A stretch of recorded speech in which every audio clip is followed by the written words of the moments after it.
From the beautiful city of Los Angeles, California, we bring you the Gimme 3 podcast.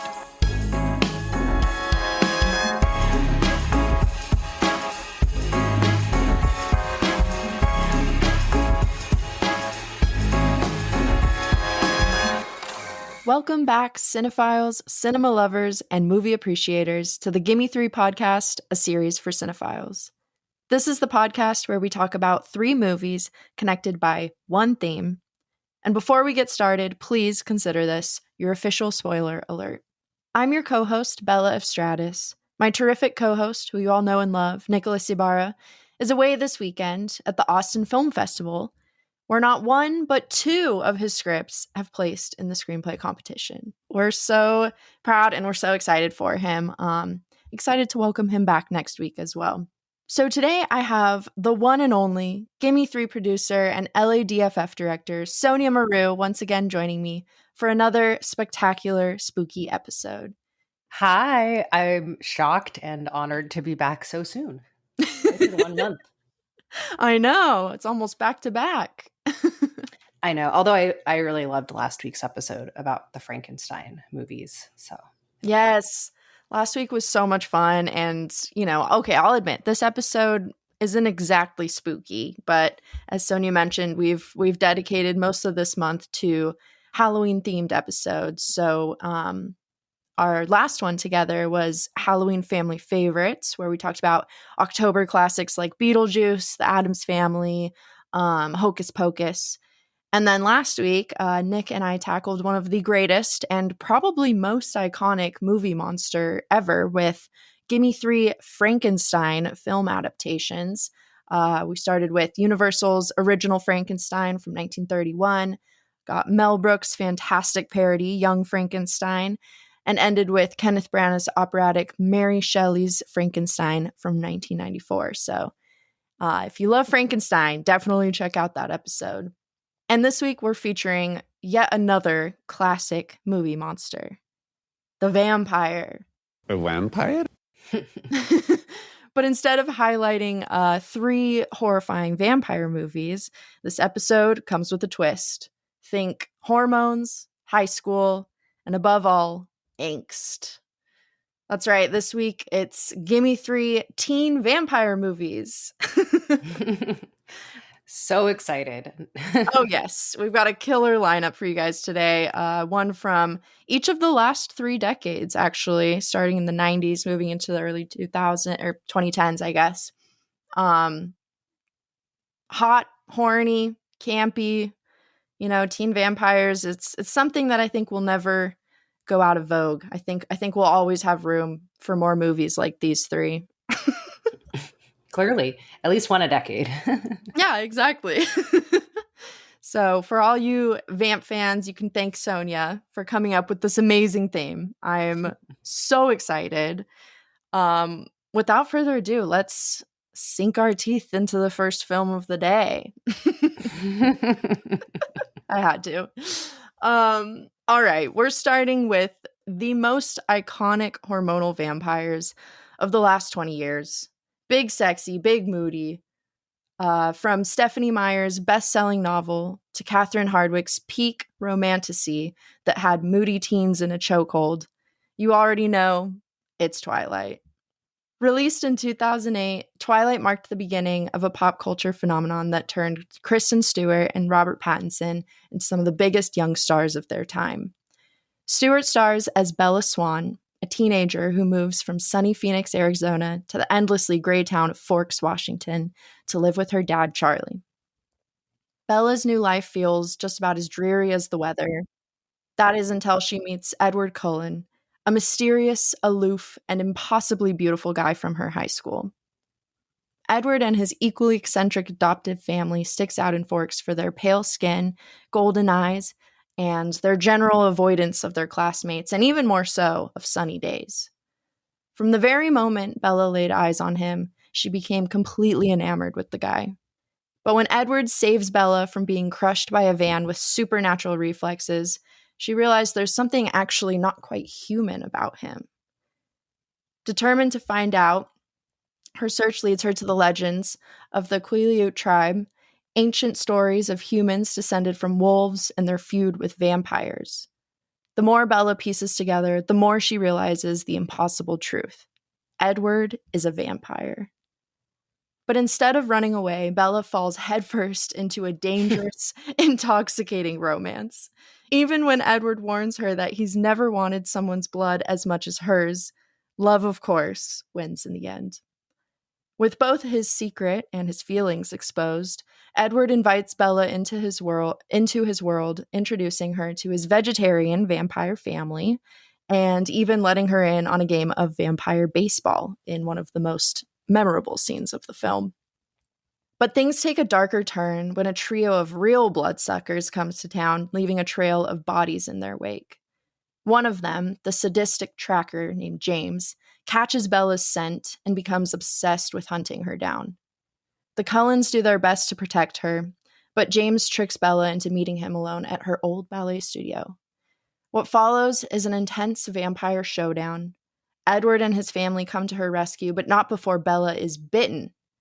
Edward must summon every ounce of restraint to suck the venom from her wound without killing her. In an act of true love, he restrains his vampiric urges, saving her life. In the end, while enjoying the simple human activity of prom, Bella begs Edward to turn her so they can live together forever. Edward, of course, refuses, insisting that she deserves a long, happy, normal human life. But as they dance together at prom, Bella is already dreaming of eternity.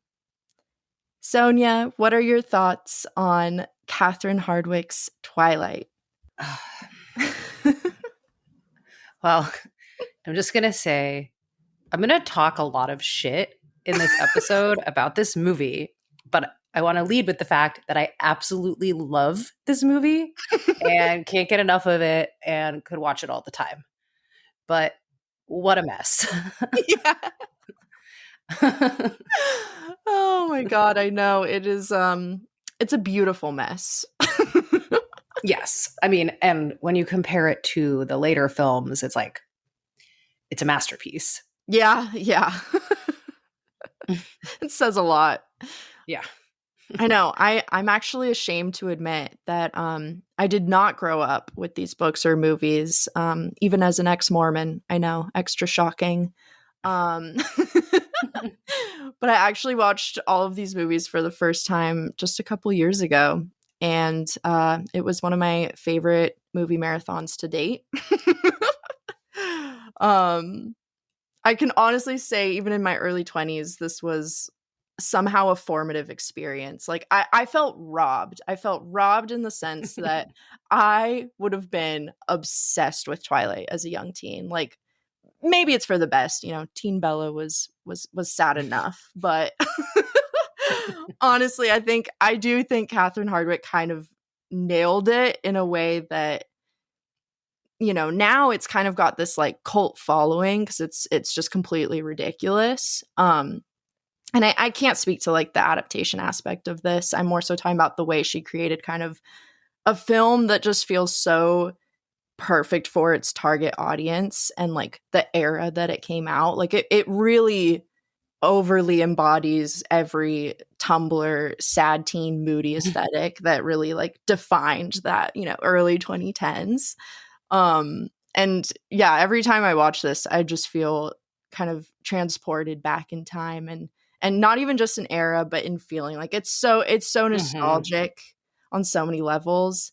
And we've talked about 13 on this on the podcast. We knew that after that movie, we knew that Catherine Hardwicke just gets it and like knows exactly how to capture the moody heartbreak of early 2000s girlhood. But I have to say, the way that she took that same kind of like blue and green grit and grain of 13 and then softened it in Twilight to create this more like evocative, fantastical, stormy romance. I think that aspect works so well, knowing like 13 and Catherine Hardwicke, and like just that in itself caters so well to like the audience and I think is a huge aspect of its sort of like cult status today, if that makes sense. Yeah, totally. yes, she took everything that was great about 13 and that she was like tapped into about adolescence. Mhm. And stylistically, like you said, like even with like her bold choices of color and like camera angles and things like Mhm. that. And then yes, she applied it to this big budget franchise, launching film. Yeah. And she did an amazing job. I mean, again, also like I think I talked about this on the 13 episode. I'm sure you guys did too, that her eye for talent is just like incredible. Oh, Like, yeah. there's Robert Pattinson and Kristen Stewart, but then, Nikki Reed is in this again, Taylor Lautner, Anna Kendrick, Yeah. Jackson Rathbone. Like, they're just, and then all of the people who played the bad vampires, Eddie Gathegi, I think is how you say his name. He's played Mr. Fantastic in the new Superman, and he was like the scene stealer for sure. For me anyway. He's so good in this too. So yeah, she was firing on all cylinders and probably at peak Hardwicke. um, but I was a teacher at a high school when these books and movies came out. So I was young, like I was in my, I guess, mid 20s when this movie came out, but I was hanging out with teenagers all the time. And so I got to see the Twihard obsession like bloom in real time. And of course, before the movie came out, all my kids were like obsessed with the books. So I read the entire series of books. And so I was, of course, like all in on the movies when they came out. um, the the books are not good. Like, no offense to Stephanie Meyer. Like, they're very teen romancy. Like, like what Mhm. the story is the story, and it is entertaining. And you do like, Team Edward and Team Jacob were real things, and everyone had an opinion, and everyone, loves Bella. And the idea of glittery vegetarian vampires was definitely groundbreaking. But the actual writing is very bad. Like, Yeah. you want to red pen some of these sentences. And I do think that the movies all suffer from the amateurishness of the writing, especially when it gets to the later films and the cast gets bigger and the story gets more complicated. Like, I personally don't really like any of the movies besides this one. Like, I kind of like New Moon, the second one, but Mhm. there's not enough Edward in it. Yeah. Yeah. But they really, I actually didn't see Breaking Dawn Part 2 until this year. I watched it with Nick and my mom-in-law, his mom, Lisa. And I was like, because I knew when I saw Breaking Dawn Part 1, I was like, oh, this is one of the worst movies I've ever seen. Like, I'm just going to stop. No, that one is by far the worst. Yeah.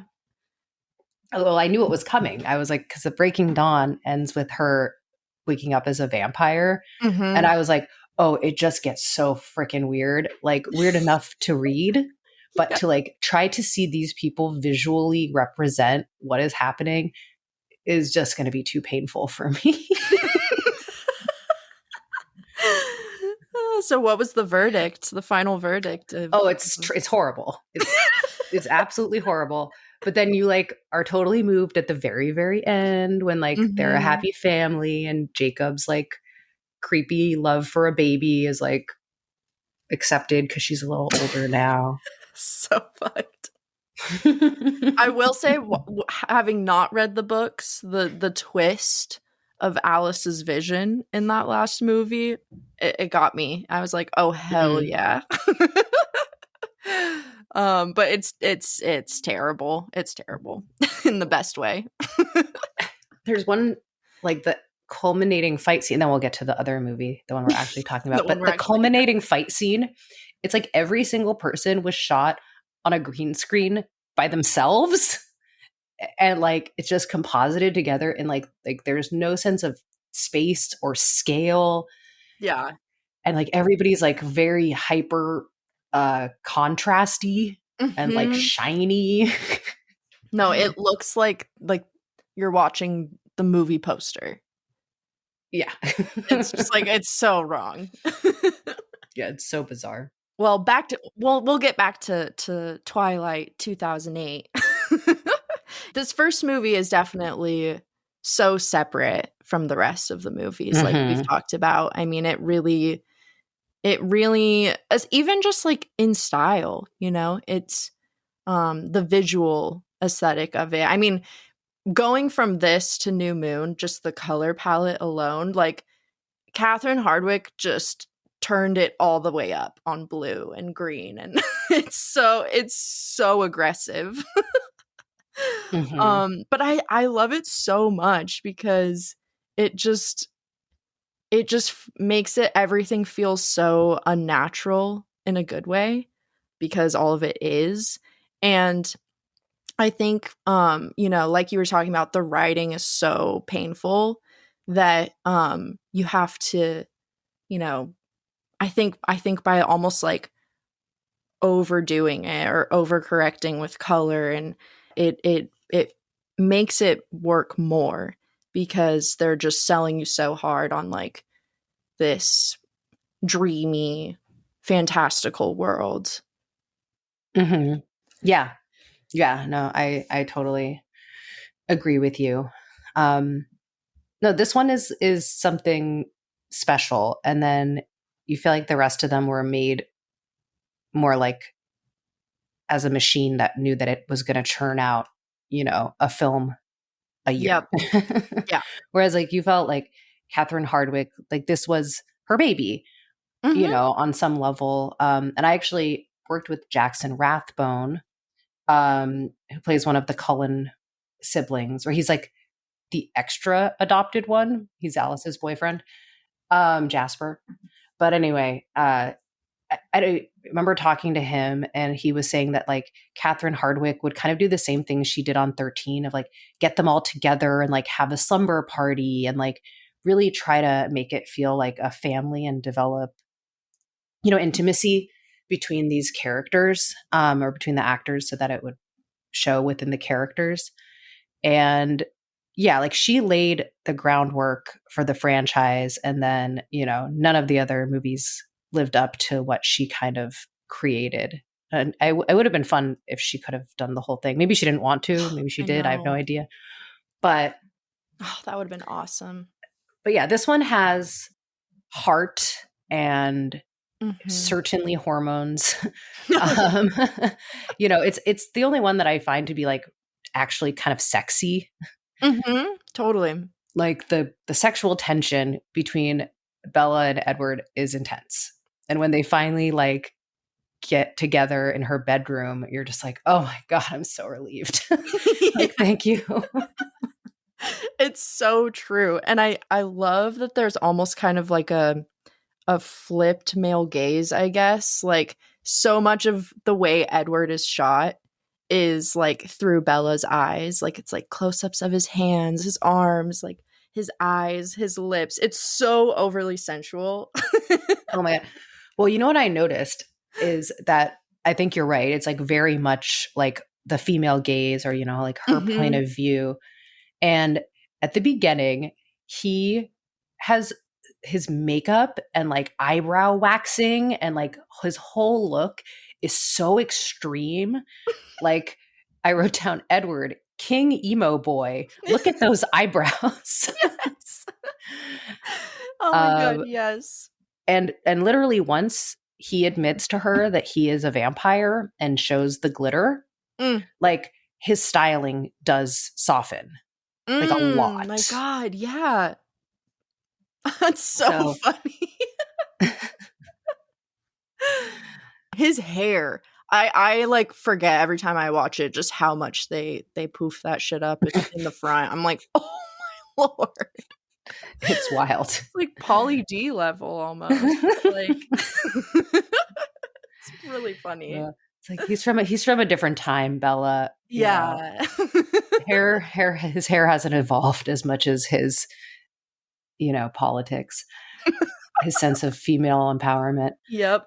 Um, but yeah, no, even in like the first scene where she talks to him is in the science classroom, and there's like a taxidermed owl right behind him with its like Yes. wings open, and it looks like angel wings are coming out of him. Yes. Oh my God. I love that. It's probably my favorite detail of the film, which is kind of ridiculous, but I just love it every time I watch it because, when you first see it, you see like the owl behind, like the full owl behind him, kind of off to the side, and its wings are outstretched. And in that moment, it always reminds me of this shot from Psycho, with Norman Bates, and he has all these like creepy stuffed birds behind him. And I wonder if that was also intentional of like, okay, this is a predator. The skin of a killer, Bella. But then, yeah, as she gets closer, it moves into like angel wings. And so it's kind of like, I don't know. I'm like, oh, that's a fun kind of like character reveal. And then like foreshadowing of their relationship. And again, just like how she sees him, like he is this kind of evil, terrifying creature, but she sees him as an angel. Mm-hmm. Yes, exactly. Yeah, I haven't seen Psycho since college, so I definitely don't know that specific scene that you're talking about or shot, but I guarantee that Catherine Hardwicke probably does. So yeah, very possible. I was thinking about how, like, I think Robert Pattinson will be one of the great, or be considered one of the like great actors of his generation, like Yes. like 40 years from now will be viewed like maybe how we view Robert Redford, right? And people will do a retrospective on his incredible career. At least I hope so for him. I hope so. Yeah. And I was thinking about the like future generations that are like, oh, I'm going to go back and like watch some of Robert Pattinson's older movies. And they go to like Twilight and be like, what the hell is this? Oh my God, I've never thought about that. That's so funny. Oh yeah, they're in for a treat. I mean, even with the context of like, I love watching interviews from him talking about this movie because it seems like he fucking hated it. Like he was like, it's so weird. Yeah, it's really weird. But he sells it. I mean, you'd never get that in his performance. He gives his all in this for sure. Oh, totally. I mean, and everybody was committed to making these 5 movies. I mean, I'm sure partially contractually committed, but no, they give it their all. Well, I don't know. Maybe by the last ones, they're not giving it their all. Yeah. But, seems like those movies were a lot less fun to make. So there's like you said, there's so much like green screen CGI. And this movie actually has a lot more like practical effects than I remembered. Like I was watching a behind the scenes, highly recommend. There's like this hour-long behind the scenes documentary on YouTube. And Catherine Hardwicke's like running the show, obviously, but she's like, oh, come see this set, and like this is where we did this scene and all that. And it's so much fun to watch if you love this movie. But she was talking about how that final battle in the ballet studio, and it's so much stunt work, which is why I think it holds up and is still like so much fun to watch, in comparison, especially to that final battle in the series where you're just, like you said, you're just like, this is painful CGI. Yeah, I was actually thinking about that set specifically when we were watching like the final fight scene where she has to battle Cam is the actor's name. Now I'm forgetting what the guy's name. James, yes.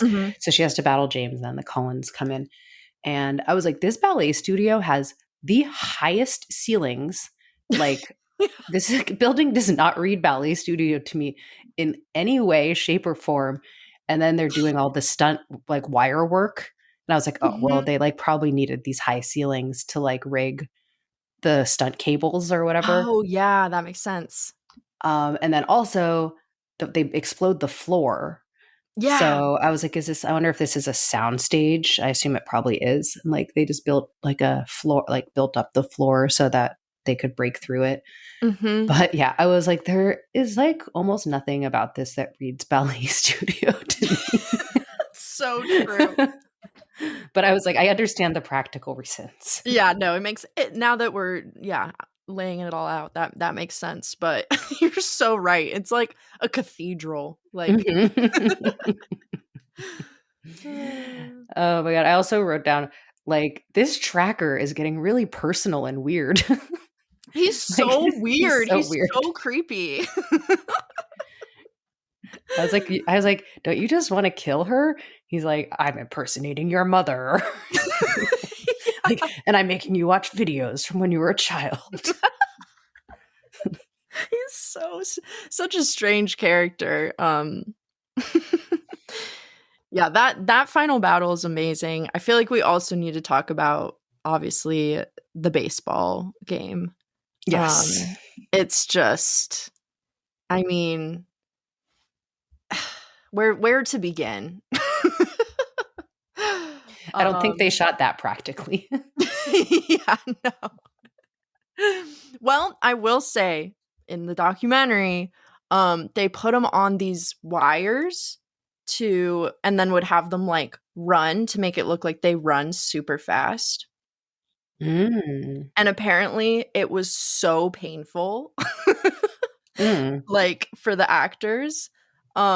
And so there's clips of like Nikki Reed being like, I'm laughing really hard because it hurts so bad, like hanging from the wire. And then Robert Pattinson is like, wow, I really hope I never ever have to do that again in my entire life. That I'm gonna have like scars from that. I was like, Jesus oh my gosh, Christ, this does not.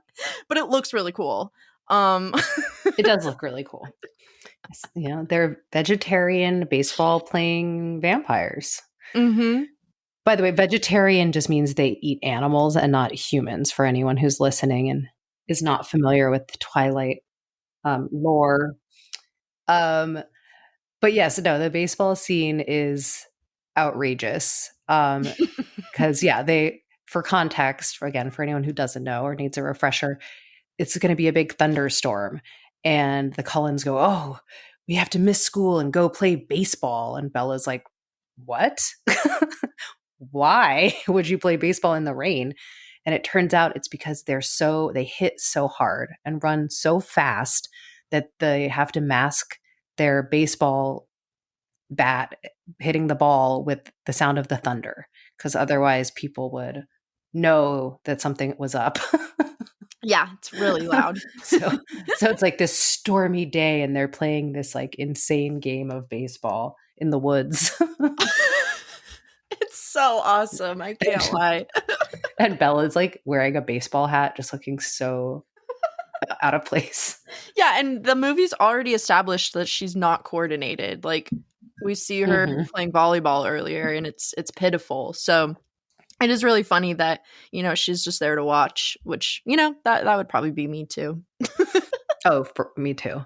Yes, they go out of their way to establish just how uncoordinated she is. And I definitely identified with that. And, you know, the supermassive black hole by Muse is now inextricably tied to this scene, for me at least. Yeah, no, it's an epic scene for sure. It I think I would have enjoyed it more if it hadn't been shortly after the like jumping through the trees scene. Yeah.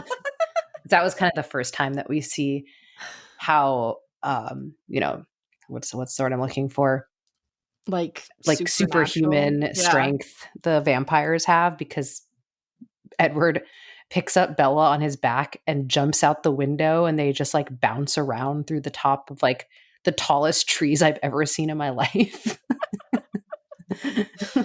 And I was like, this scene is too stupid. I can't. It's so ridiculous. Well, and it starts with the most insane quote ever where he says, You better hold on tight, spider monkey. I forgot about that. Oh my god, it kills me every single time. I think it's one of the funniest things I've ever heard, and I feel so bad that Robert Pattinson had to say that. Like, that is an iconic line from his career. Oh, totally. Oh my god. Well, he also at one point has to say, Like my own personal brand of heroine. Yes. so just chock full of quotables. Oh, it's so bad. It's so bad. Oh my god. The writing of this is just crazy. It's somehow I'm able to let it go. I think, like we've said, because of the visuals, and honestly, it's really a testament to the actors to be able to deliver a line like that, and I'm still like so attached to them and so in it. Yeah. No, they have chemistry, and her obsession with him is like contagious. Like Mhm. it really did remind me of how obsessive you are in high school or whatever. I'll just take responsibility for myself. How obsessive I was in high school. No, I think me too. I'm right there with you. Like I'm like, oh yeah, like I definitely thought I was gonna be with my high school boyfriend forever and like Yep. would have become a vampire with him like 100%. Yeah, that's just what people do. Yeah. I was like, nothing will ever be better than this. I also forgot, like, just how okay, I didn't forget how toxic they are, but I forgot how immediately toxic they are. Like, Mhm. right from the get-go, you're just like, wow, this is so bad. Like, if I was Charlie, her dad, I would be freaking out. 100. I definitely wrote that down. I was like, why does he trust the Cullens so much? It's crazy. It's crazy. Yeah, I can't really read Charlie. Like, there's a scene where he's like drinking beers and cleaning his gun, and she like brings him another one. Yep. And I'm just kind of like, what are we saying here? Like, what is this character? Yeah. I think he gets better throughout the series as a character. Like he develops because he really is like, I don't know how to be a dad. He's like, I love you and Yeah. I'm trying my best, but I don't know you or understand you at all. Yeah. I love Charlie. I do too. He's such a great character. No, I think that they have a really sweet relationship. And as like a daughter that didn't grow up with my dad and like had to move in with him when I was a teenager, he was more of a dad than Charlie, and he never drank beer while cleaning his gun. Like always did them at separate times. But I get it. I was like, oh yeah, it's a weird time to connect with an adult man or a teen girl, you know? Yeah. So especially when romance and first loves are involved. Yeah, he's like, oh God. He's like, yeah, I'm out. Yeah. No, Billy Burke is sweet in this series, though. I like him. Yeah, great, perfect casting for Charlie. Yeah. Well, any final thoughts on Twilight? Yeah, all I have to say is I thought you did watch this as a teenager and were into it. So the whole time I'm watching it and imagining you instead of Kristen Stewart as Bella. Oh yeah, no, it was interesting growing up with this being like, you know, the number one obsession that I was just not like interested in or really involved in at all, because every time anyone met me it was like, hi, I'm Bella, and they're like, oh, like Bella Swan? No, but sure.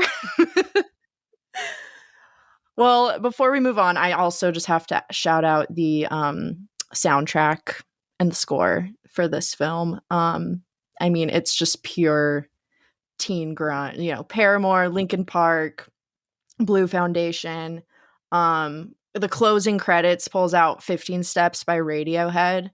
It's amazing. And then also Carter Burwell is one of my favorite composers, and I think he created a very iconic and beautiful score. I mean, that piano theme, Bella's Lullaby, is just it's all, you hear it all the time, even just on the internet. It's unforgettable. So had to shout that out.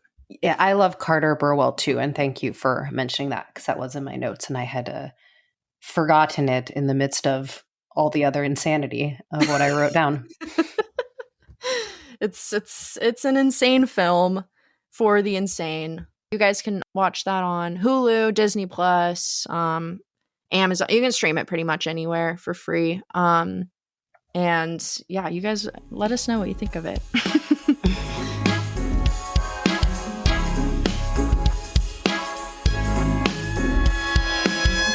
So our next film is from 1987, and it is The Lost Boys, the darker side of the teen vampires, I believe, of our three.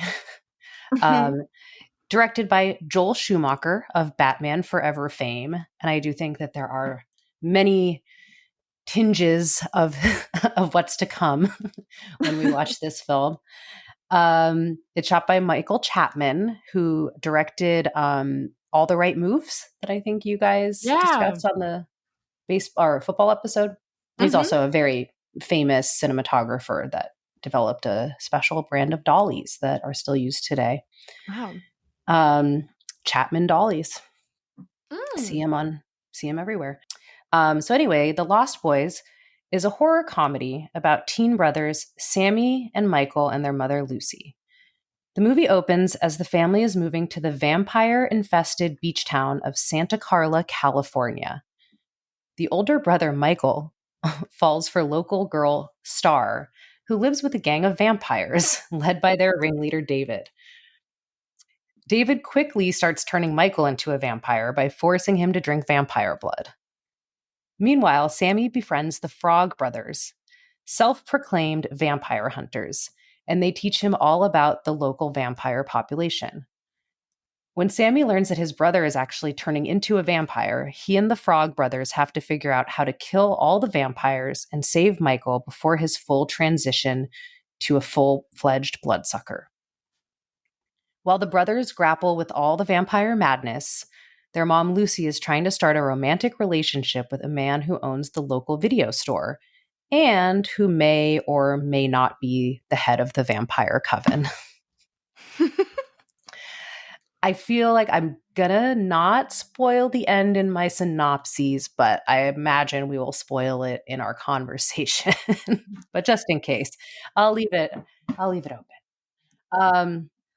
Yeah, Lost Boys. A movie of my childhood, but not one that I watched as a child. I think I saw it for the first time about 6 years ago when I was staying at my friend Olga's place in rural Vermont. Me and her boyfriend stayed up late smoking pot and watching Lost Boys.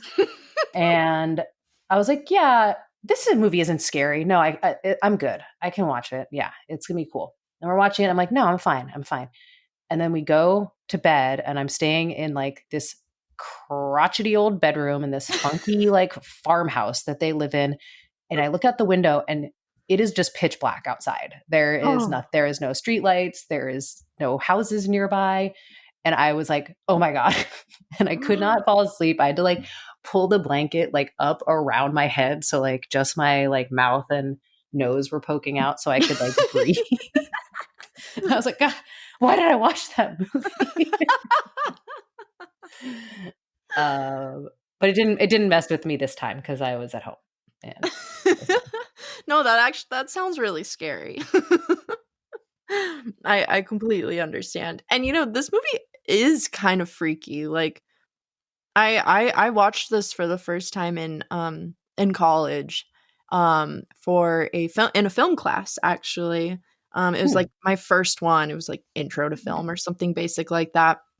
And each week was dedicated to like a different aspect of filmmaking, cinematography, lighting, acting, costumes.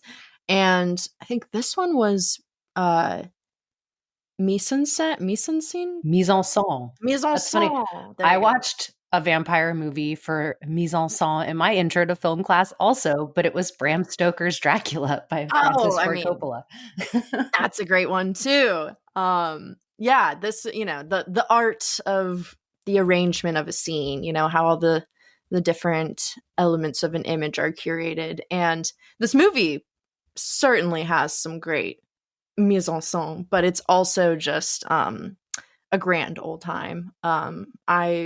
I love this movie. I've only seen it a few times, but it's an instant favorite, and just what a timeless classic, honestly. Like, I mean, the first time I watched this, and even this rewatch, I'm locked in right at the very beginning, where it opens on this like eagle eye shot soaring over the ocean to the Santa Clara Pier, lit up at night, and you've got Cry Little Sister just blasting, and it's just such a perfect theme song too.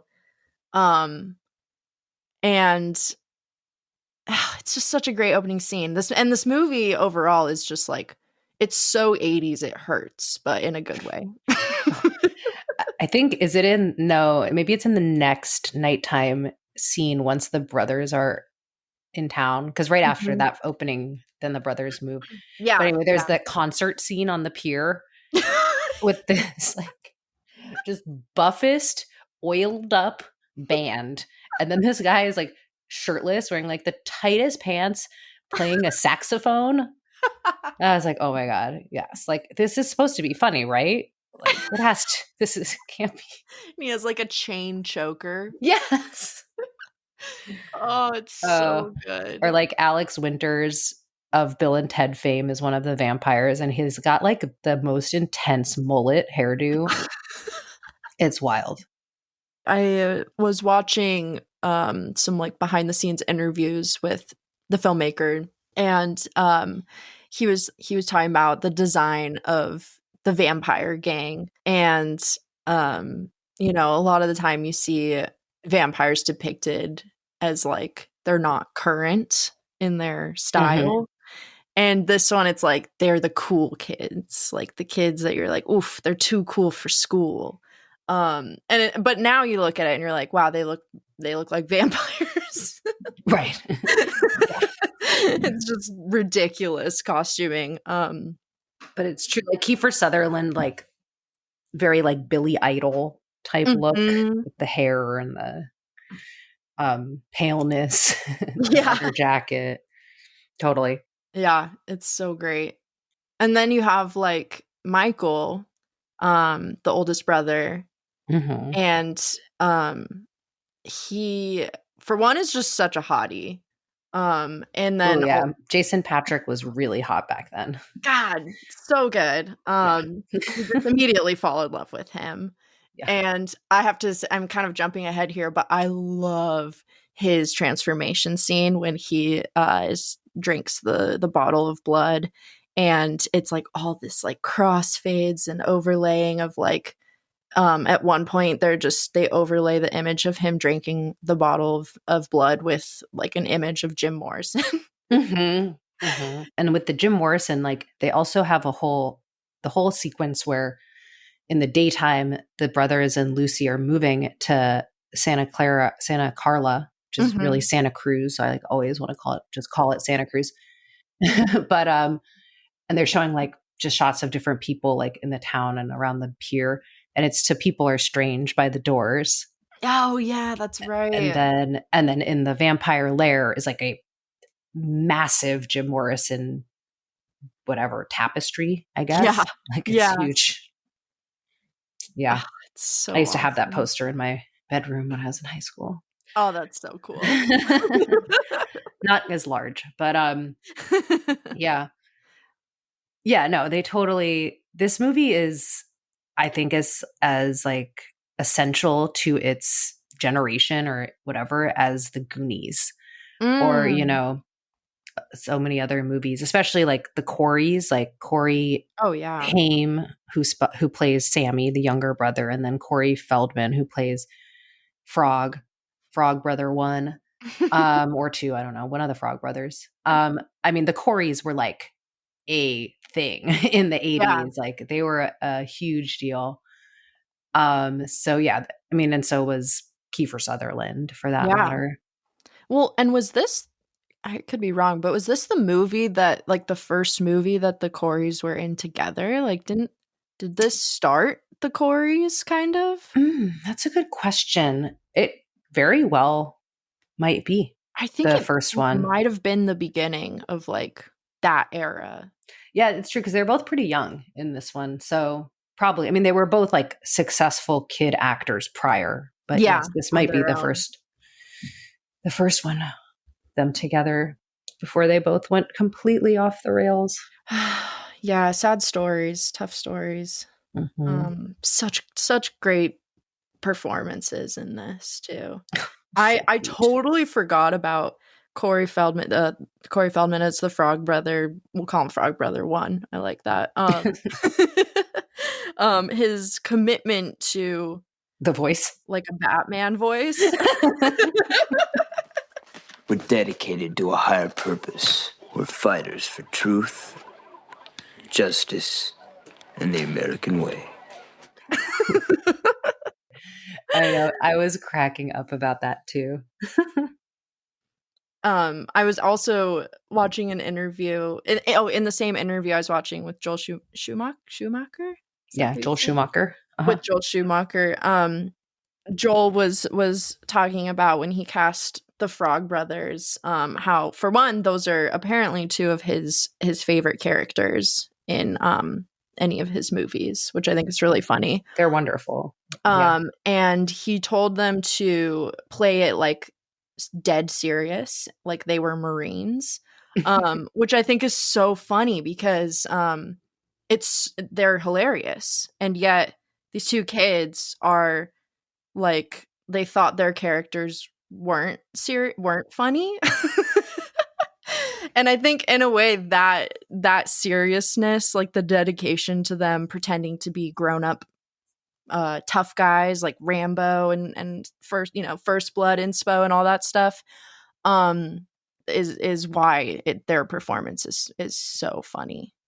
Yes, I agree. I think that's often the case, is that like when the person on the screen is so earnest about something that's kind of silly to us, like that's what makes it really funny, Yeah, like totally. Well, it's a few other like little details about mise en scène, since we were discussing, or just the look of it. Like, yeah, it's so self-aware that it's hip, and I think in a great way, in a way that does make it hold up, is that like in Sammy's room, like there's all these pictures of the Brat Pack. Like, I don't know if you noticed, but there's like a Molly Ringwald and like Rob Lowe. Yes, it's so good.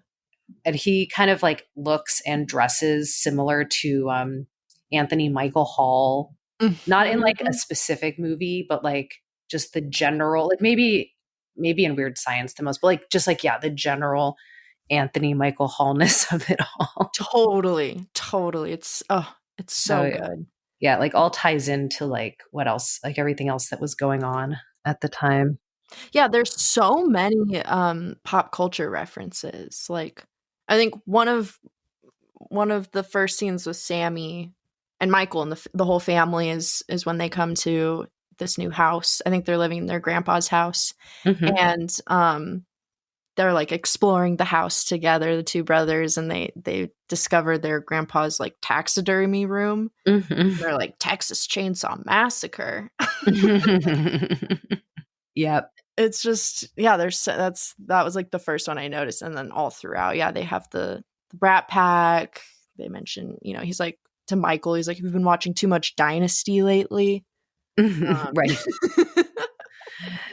Well, and the grandpa is like reading the TV guide, but doesn't watch TV, which I thought was just like a very silly little detail. Oh, that's hilarious.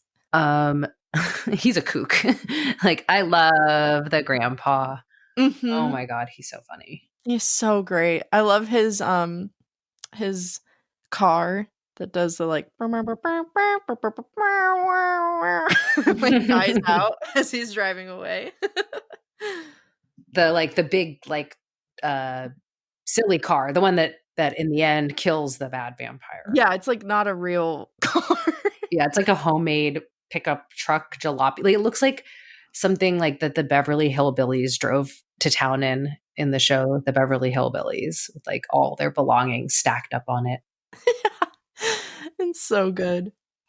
Yeah, I love the grandpa character. He's Me great. too. Bernard Hughes plays him. Wanted to make sure to give him his flowers.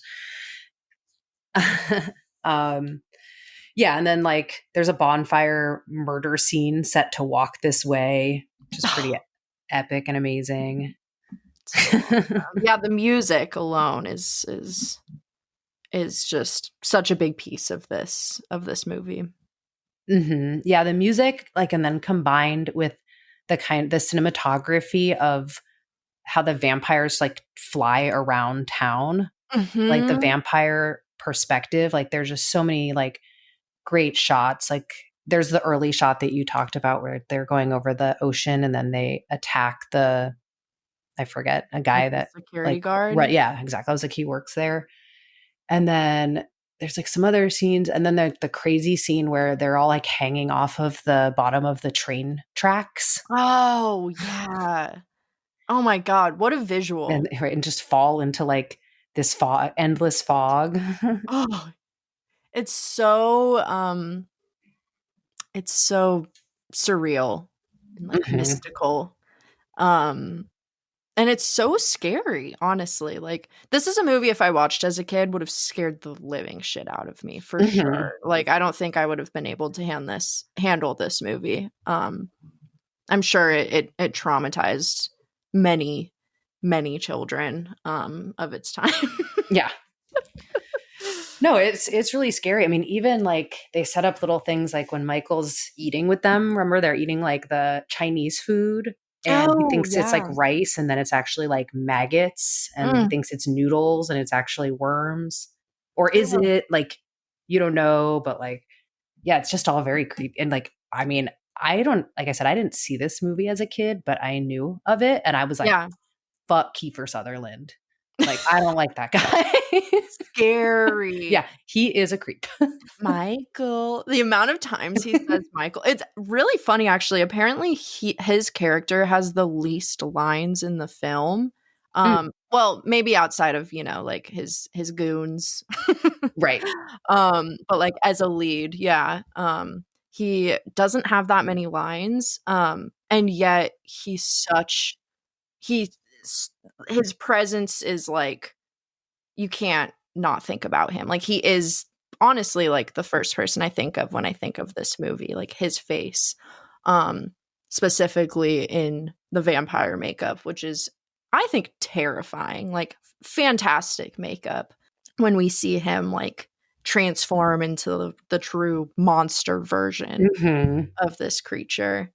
It's a really, really creepy and kind of unique design, which I think is a lot of fun. I mean, there's even there's this scene where he's like, they sleep like bats, like hanging on to, and his feet, and they're like bat feet with talons, and but like still kind of human. It's so repulsive. And so, yeah, I just had to shout out his performance because he is such a big part of this film, and then also the character design, the creature design of him is just unforgettable. Yes, yeah, I agree. No, he does a great job. I think anytime that a movie makes you like think that the real person is like that, it's like, take it as a compliment, I guess.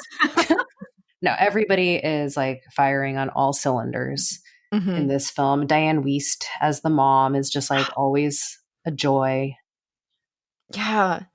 I know. I was reading that Joel Schumacher was so surprised and excited that she said yes to the film because she had just, I think, won the Oscar for Hannah and Her Sisters. So it was one of those things where, you know, he's like, hey, I know you just won the Oscar, but do you want to do like a teen vampire movie with me? And she's such one of the best on-screen moms, in my opinion. Yes, so good. Edward Scissorhands was on TV in a bar I was at 2 nights ago without sound, and I just like couldn't stop watching it for many reasons. But I was like, oh, I love her in that movie so much. She's like the sweetest mom. She's so good. Yeah, best on-screen mom, and also one of my favorite movie dogs. The good dog, Nanook, not the Hound of Hell. No, that not the guards the bad vampire. Oh, no, Nanook. so sweet. I know. He's so cute. So cute. Well, I think my last things that I wanted to make sure that I mentioned is that the way you turn into a vampire in this movie, I think we should talk about lore a little bit later, but 'cause it's all a little different. But in this movie, he drinks a wine bottle full of vampire blood, presumably Kiefer Sutherland's blood. And so does Star and her little brother, Laddie. Attack of Eddie Munster Laddie. And you start to turn, but you don't fully turn until you do your first kill. And so those three don't want to turn. So they're trying to like not kill. That's why they have to, the brother has to, do all this stuff to kill the vampires before his brother fully turns into a vampire himself. And so at first, Michael's like just acting like he kind of has like a hangover. Yeah. But then when he's like towards the end of the film, when he and Star and Laddie are like starving and like really need to kill or drink blood, they like look like heroin junkies. They're just like all like laying in a pile on the floor, like in the corner of the bedroom. Like they just look like they're nodding out on drugs. They're like bags under their eyes. They're all like cold sweat. Yeah. It's a tough scene. But I was like, oh, okay, that's an interesting take on how you turn into a vampire. So true. Yeah, actually it is like a unique lore compared to some of the others. Yeah, it's such a great movie. I love this movie. If you haven't seen it, you're lucky because we didn't spoil it in this episode as well, which is rare. Yeah, I was just about to say I don't think we really spoiled anything pivotal at the end of the film, but I will say the ending like sequence is insane. Yeah. Like it is like literally heavy metal vibes. Like and that's kind of why I don't want to spoil it. Cause like if anyone hasn't seen it, like what fun to see it for the first time. Yeah. But yes, the whole like ending thing, final having it out battle is nuts. Oh yeah. It's so unhinged. So yeah, it's great. Well, check it out. You guys can rent it on demand. Hit your local video stores. I'm sure you'll find it there as well. Or if you have AMC Plus, you can watch Lost Boys and then watch the Interview with the Vampire series, which I dare say is better than the film and maybe even better than the book. And that is coming from someone who is a huge fan of both. Wow, that's awesome. I need to get on that immediately. It's great. I'm reading the Vampire Lestat right now, getting ready for the next season, which comes on in like January, I think. Awesome. Yeah. I got to get into this. It'll become my new obsession. I'm obsessed. And so is Nick. And Nick is not a show guy, but he loves this show. So that says a lot. Yeah, that says a lot. He's like, the two shows he likes are The Sopranos and Interview with the Vampire. Hey, that's all you need. Yeah.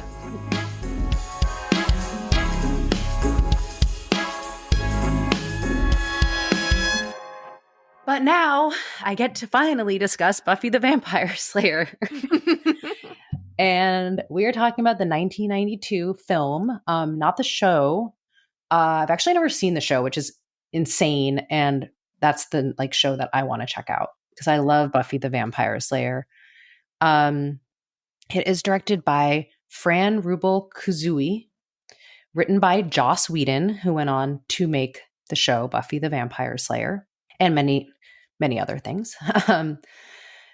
So Buffy is a teen girl from LA whose biggest problems are making up a new cheer and planning the school dance. Until a tall, dark stranger named Mereu tells her that she is the descendant in a long line of vampire hunters, and that only she can stop the vampires who are killing people all over LA, including her classmates. After some resistance, she accepts her fate, and Mereu trains her to be the most badass and fashionable vampire hunter the world has ever seen. The film culminates at the school dance, because all teen movies need to end with some classic rite of passage, where Buffy must come face to face with the head vampire Lothos and battle him until either the vampire or the vampire hunter is dead.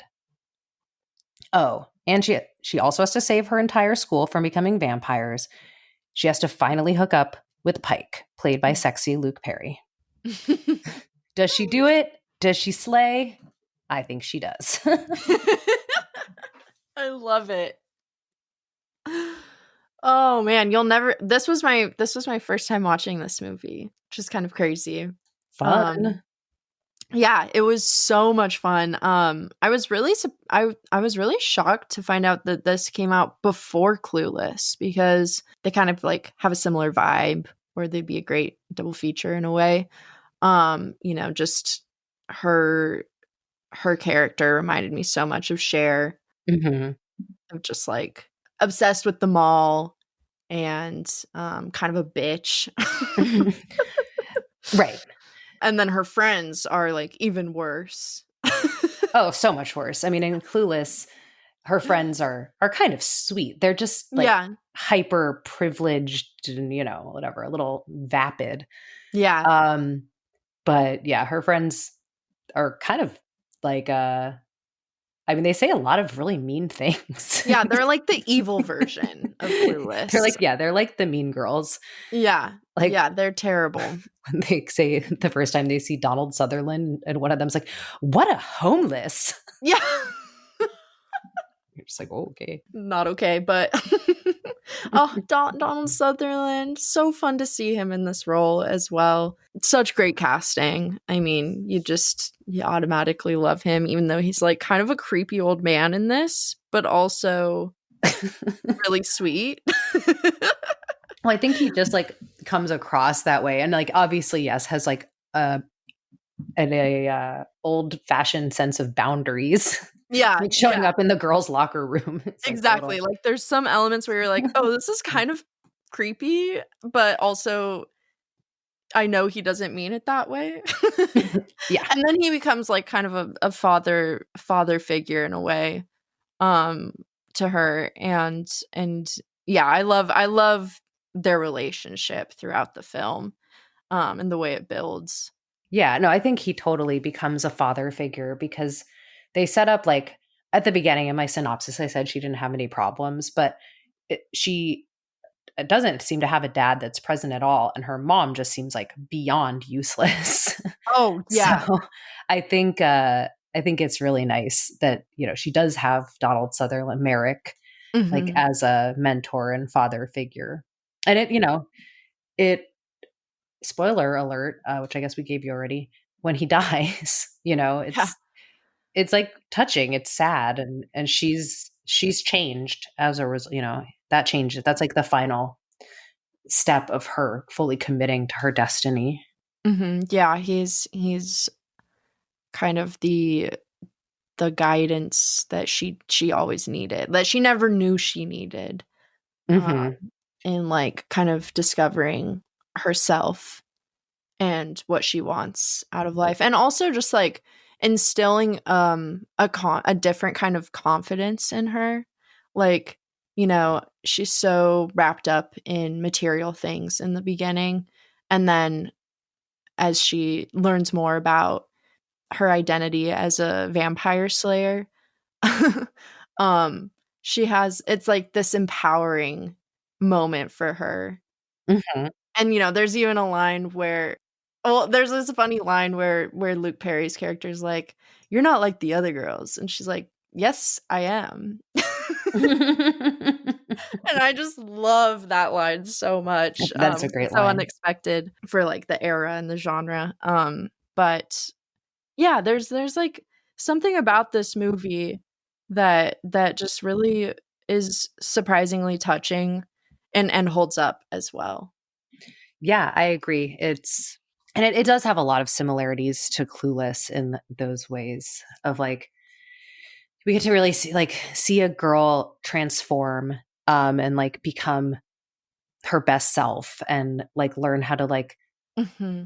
and this even much more than in Clueless, like throw off all the expectations of who like you should be if you're rich or if you're blonde or Yeah. if you're female, you know, or you're from LA. Mm-hmm. Yeah. You know, like she really comes into her own and is like very powerful and like an amazing role model. Like I definitely considered her a role model when I was a kid or an idol, I guess. Yeah, no, it's really fun. And also like Luke Perry was so hot back then. Like, I mean, literally hot, but like career-wise hot, you know? Right. And played a character on 90210 that was kind of like I mean, he was a great character, but like the knowledgeable one and like the one that would like push the, you know, Shannon Doherty's character, or whatever, like to do things she might not have done because she was more innocent. Whereas like in this movie, I feel like he really, even though he's supposed to be older than her and like maybe more experienced in like the world at large, like she takes charge in this movie. Like he keeps like thinking that he's like gonna help her and she just keeps having to like save him. Yeah. And even at the very end, like the school dance is like we're getting ahead of ourselves. But anyway, at the school dance, shit hits the fan, things get real with vampires. And at the end, he passes out and he wakes up and he's like, "Did I do all that?" And in some movies, like she might be sweet and be like, "Yeah, honey." And she's like, "No, I did that." I did that. Yeah, I love how he's like the damsel in distress of this film. Yeah, totally. Oh, so good. So great. I love his character. I definitely fell in love with the teen scumbag that he is. I also did not realize that Paul Rubens was in this. I did not recognize him as Amelin, Lothos's loyal servant. Yes. I did not recognize him. And then looking back, I'm like, oh yeah, that makes a lot of sense. But he had some great lines in this. I love when his arm he's like chasing Luke Perry on top of his car. He's like holding on and he gets flung off and his arm gets ripped off and he says, "You ruined my new jacket." And then his like two goons show up and he goes, "Kill him a lot." No, they're having so much fun with him because like this was very shortly after he had been in like a kind of sex scandal thing. I don't know, like he was like caught in a porn theater. And he was like, I don't know, charged with like exposing himself in public. And, you know, obviously he had been Pee Wee Herman, like a child icon. So I think that this was like possibly the first thing he did after all that. Yeah. So I think it was like a very fun and like maybe courageous choice to put him in the film. Yeah. But he gives a hell of a performance. He's great. There's also a random Ben Affleck cameo. Yeah. Like a jump scare for me. Like, oh God, no. I think it's not even a cameo. I mean, yeah, it is. Like he's in one It's scene. like literally 1 second of Ben Affleck. But yeah, this was early days, like pre-Dazed and Confused Ben Affleck. That's crazy. Yeah, it's crazy to like see him on screen for 1 second only, because he's obviously a household name now. But Right. And in that scene is Sasha Jenkins, Sasha Jensen, who's also from Dazed and Confused, who plays the like jock that's wearing the overalls, the one who's like really horny and like tries to get with the teacher, well, and every other girl in the movie. Yeah. So I was like, oh, they both went on to be in Dazed and Confused together. That's so funny. I love that actor. He's got such a face, such eyebrows. Yeah. Do you have any favorite scenes? Yes, I definitely do. I was trying to decide between two scenes specifically. Because one is, I do love the scene where Merrick goes and finds Buffy in the girls' locker room, because he had basically told her that she was a vampire slayer, and she sort of believed him but sort of didn't, and he was like, you got to drop all your extracurricular activities and start training, because like you are very behind. Like normally I would have been training you since you were a baby. So anyway, he goes and he's like, hey, you didn't show up for training, and the first thing she says to him is like, this is a naked place. Oh yeah. Why are you here? Which I just like thought that was like such a funny phrase. Yeah. But I think like she does a lot of acting and like transformation in that scene. Like that's like when she decides to take it on, you know, and fulfill her destiny. But it's also like very funny, because he's like, well, don't you have this mole? Like all the vampire slayers have this mole in like the same spot. And she's like, ew, I got that removed. Yeah. So yeah, I really like that scene, because I just always thought that she was great in it. And then the other scene that I just always makes me laugh is Benny, played by David Arquette, has been turned into a vampire, and he is Pike's best friend, Luke Perry's best friend. And he shows up outside of Pike's window and wants to come in, because in this lore, you have to be invited in to go into a building. It's the only way that humans can be safe. And he's hanging out there, and he just looks terrible because he's a vampire. And Luke Perry just thinks he's like super high, and he's like, oh my God, you know, what's wrong with you? But he doesn't even acknowledge at first that Luke Perry lives on the second floor of a building, and that Benny's just floating outside the window. Yeah. He says like, are you on something? Yeah. And then he goes, nope. And you see that he's like floating outside of the window. It's so good. Yeah. I was like, oh man, I want to be that high. Right? So yeah, those are like the two like standalone, I think, scenes that I love. I also really love the cheering scene. I guess, is it right before Sasha Jensen and Ben Affleck are playing basketball? Yeah. And they have the greatest cheer of all time. Ready? Okay. How funky is your chicken? How funky is your chicken? How loose is your goose? Our goose is totally loose. So come on, all you hot fans. So come on, all you hot fans. And shake your caboose. And shake your caboose. Oh my God. I was thinking about that. I was like, where did this come from? Buffy's imagination. Yeah, she's just multi-hyphenate. I loved that I noticed their cheer outfits were the same colors but inverted as the cheer outfits or uniforms in Jennifer's Body, which I was like, ooh, I wonder if that's a reference in Jennifer's Body to this movie, because they also have very similar, like this definitely inspired Jennifer's Body down the road. Oh yeah, that's funny. I haven't seen Jennifer's Body, but I'm sure that it's not a coincidence. I also really appreciated, I noticed that in like the very first scene where we kind of meet Buffy and she's doing a cheer at some like pep rally, that like it's a full coverage cheerleading outfit. Like they have like a little top and like little culottes. There weren't skirts, they were culottes, which I took note of.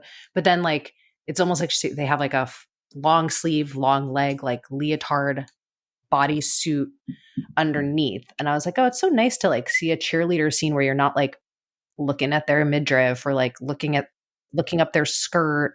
Mhm. I also thought later that it could have been because they were hiding stunt pads, because there's like a scene where she's like doing some stunt work in her cheerleading outfit. I was like, oh, it's probably way easier to hide it when you have Oh. pants on.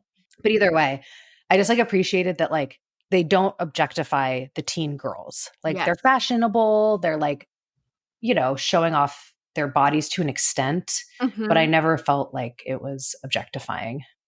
Right, and when she's showing off her body, the most she shows off her body is in this badass, like, Rocky-esque training sequence.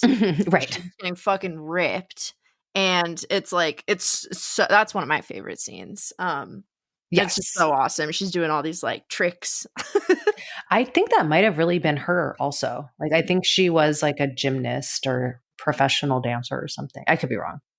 That's so cool. Yeah, I loved that scene. There's so much stunt work in this movie. It's almost like an action movie at times. Mm-hmm. Totally. But I noticed for a vampire movie, um, there's no blood. There's not a lot of blood in this movie, which is kind of interesting. Um, Maybe a ratings thing. yeah, They I wanted think like so. kids like me to be able to see it. Yeah, they're like, let's keep it fun and lighthearted, and they kind of pass on the dark and scary angle, which it works, obviously. Like, this is not a horror comedy. It's very much just like a teen comedy about vampires, which is fucking awesome. Mhm. Yeah, I agree. I don't think it's very scary.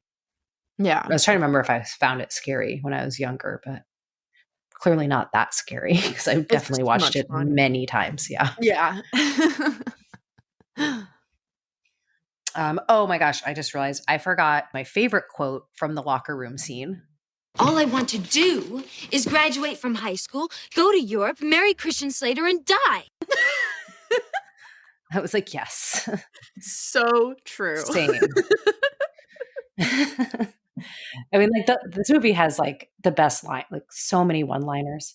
So many. Yeah. That's kind of I think the main reason I connected it to Clueless is it's just like there's so many one-liners that you can't even like remember all of them. And her Buffy's are the best. I mean, she's like the queen of comebacks in her own Buffy kind of way. Yes. No, totally. She is sharp. Mhm. Yeah, no, and anytime that they're just having so much fun with like the teen vernacular and like making up things that like nobody actually really said, or maybe only said like after this movie came out. Right, But right. this is up there with Heather's as far as I'm concerned, as far as like Mm. creating phrases and sayings that last. Yes. Oh my god, yeah, that's so true. It's way more similar. It skews more that way. It's like right in between Heather's and Mhm. Clueless. Say, that's a good place to be in between. Yeah. Now is as good a time as any to just want to call out Johanna Ray, the casting director. I don't actually know her work from other things, but I was like, this is another one kind of along the lines of Twilight, where it's like, this casting is on point. Oh, Like, yeah. you got like Christy Swanson being discovered as Buffy, amazing. Getting someone who's like as established and respected as Donald Sutherland and Rutger Hauer, you know, to both be in this very kind of silly teen movie. Yeah. Heartthrob of the era, Luke Perry, you know, Paul Rubens, and then like David Arquette, Sasha Jensen, Hilary Swank, Ben Affleck, like all people who Yeah. went on to like do great things. Stephen Root, who is like one of the greatest character actors of all time, plays the principal, and then went on to be the stapler guy from Office Space, among a million Oh, other yeah. character. I mean, he's like literally in everything. But Raven. Mhm. right, yes, in Barry.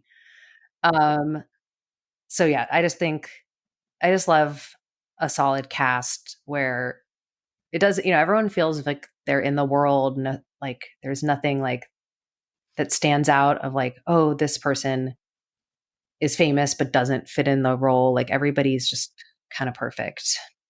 Right. No, totally agree. Also, the score is by Carter Burwell, who scored like all the Coen Brothers movies, among many other things. Look at that. 2 vampire movies. Oh yeah, there you go. Twilight and Buffy. I was like, wait, didn't we just talk about him, or am I having a fucking seizure? No, flashback. Yeah. Oh. Lots of connections. We've got Carter Burwell and Twilight and Sutherland and Lost There Boys. you go. I wonder if he did Twilight, like if there was a conscious choice on Catherine Hardwicke's part to like acknowledge the Buffiness of it all. Yeah, I wonder. It's just a coincidence. Who Now knows? we have to connect the Lost Boys and Twilight. Actually, there is a connection. Both characters move from Phoenix, Arizona, Oh, wow. to a town infested with vampires. That is very amazing. There you go. And I think like I was actually thinking about the lore of the vampires, and I think the only thing that all 3 had in common is that they all like live in covens. Oh, and yeah. I think like that's really the only thing. I mean, I guess they all drink blood. But They all drink blood. Seems a little obvious. They're all pretty hot. Yes, there is a hot vampire in every movie. But yeah, I think they definitely every film seems to take its own kind of liberties. Like, whatever, Twilight, they can go in the sun. Yeah. Other movies they can't. Twilight, they don't sleep at all. Right. Other movies they sleep in coffins. Sometimes they have a reflection, sometimes they don't. Yeah. Well, and like in Buffy the Vampire Slayer, they have to they kill them with just a stake through the heart, but in Twilight they have to like rip off their arms, rip off their head, stake them, and burn them. You have to do a lot to kill a vampire in Twilight. That's true. Much harder. Although I do love like the Buffy holding the stake is just such a classic image from this film. I love it. So awesome. Yeah. I love it. I know. I'm like, oh, it'd be so fun to be Buffy for Halloween, but am I really gonna walk around? Like, you have to be holding a wooden stake, or you're just a cheerleader. Yeah, right. Good point. Yeah, it'd have to be a full dedication to the costume to make it to make people connect it. I mean, you might have to literally have a name tag on that said Buffy. I think so. There's also all 3 of these movies, I think, definitely Twilight and Buffy, have like really great credit sequences. Like yes, in Twilight, I'm so glad you pointed this out. Twilight, they show the actors. Like they show clips from the movie with the actors' names. One of my favorite things. I don't know why they don't do that more often. I think Lost Boys might end with like a overhead shot with the credits rolling over it or something like similar kind of to the opening. And then this one, they're showing the television set with like the news coverage of like post school dance. And they're interviewing all the people about like what happened at the school dance with the vampires and stuff. And like just the silliness of like thinking about watching the news in LA and like seeing this on TV. And one of the kids, I think, I forget if it was Buffy's ex-boyfriend, I don't think so, was like, they had this cold look in their eyes. I think they were young Republicans. Oh, yeah. Oh, that's so good. Yeah, it was. I really liked the ending of it. It was sweet. And then you have like a little button of Paul Rubens, just like not dying, like dying but not dying. Oh, so much fun. This is These 3 movies, highly recommend doing this kind of marathon, watching these 3 movies back to back. It's a lot of good vampire fun. Oh my God. Yeah. I did my homework so fast on this week. I was Yeah. like, no effort required. Well, before we go, I did have give me 3 Hilary Swank quotes. Yes. From Buffy. Oh, she's such a bitch in this. She's such a bitch. I'm so glad. I'm so glad you have this. Let's do it. All right. So give me 3 Hilary Swank quotes from Buffy the Vampire Slayer, all from the same scene. So this is as after Buffy has accepted her fate and she goes to the party, the dance planning committee in the gym, and her friends are kind of questioning her, how she's changed. And Hilary Swank clearly wants to become like the head of this clique. Uh-huh. So Buffy comes in and she says, Hilary Swank says, "You're acting like a thing from another tax bracket."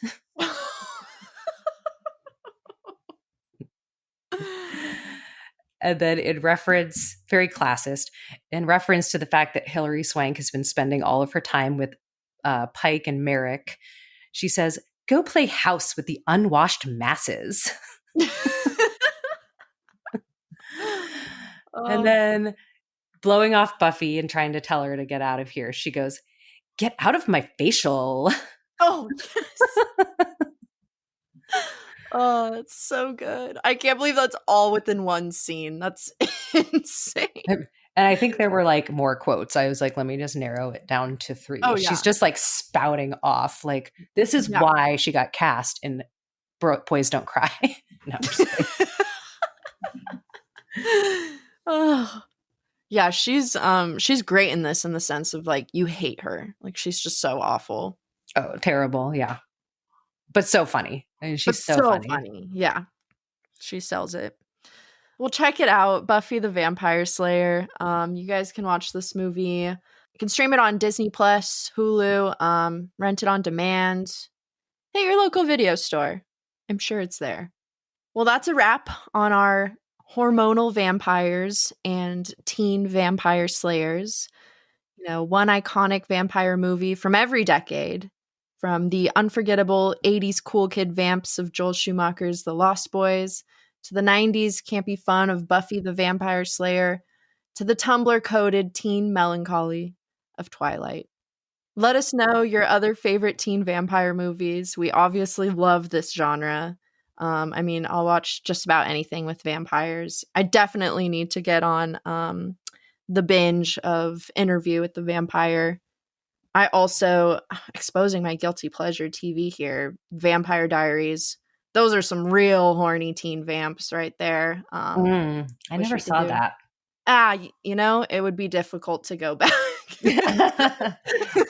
I like, what's his name? Ian Somerhalder? Oh, yeah, Ian Somerhalder. Yeah. Yeah, he's so good in it. Great. Probably one of my favorite vampires. But anyways, Sonia, thank you so much for joining me today. This was such a fun episode. And as always, such a pleasure having you on the show. Thank you for having me. And thank you for doing this topic with me, this theme. It was really fun. We'll have to do another part 2 with our lovely listeners' suggestions. And if you guys like this episode and you want even more vampire recommendations from us, you should check out episode 61, Favorites of 2024, Part 3, also featuring Sonia, where we discuss Robert Eggers' Nosferatu. Mm-hmm. Or for something maybe a little less scary, more similar to some of the films in this episode, you can head on back to episode 19, Queer Horror Part 2, featuring Jess McClellan, where we dive into Interview with the Vampire, starring Brad Pitt, Tom Cruise, and little baby Kirsten Dunst as one very toxic family of vampires. In other news, we're officially on the countdown to our 100th episode. So you already know we're planning something extra special. These movies we'll discuss will be chosen by you. So stay tuned on our Instagram to vote for the Gimme 3 films for our 100th episode. You can follow us on Instagram at Gimme3Podcast. That's GIMME, spell out 3 podcast. And a few other quick ways to support the show. Make sure you follow us on your favorite podcast platform, set our episodes to auto download. And if you'd like to go the extra mile, you can subscribe to our Patreon for just $5 a month. You'll get access to bonus content, and your support helps us keep the mics on. Sonia, do you want to tell the lovely listeners where to find you on the socials? Yes, you can find me on Letterboxd at Sonja M, SONJAM. And you guys can find me on Instagram at Portrait of a Cinephile and on Letterboxd at BFStratus. Thanks again for joining us on the Gimme 3 podcast, and we'll see you at the movies.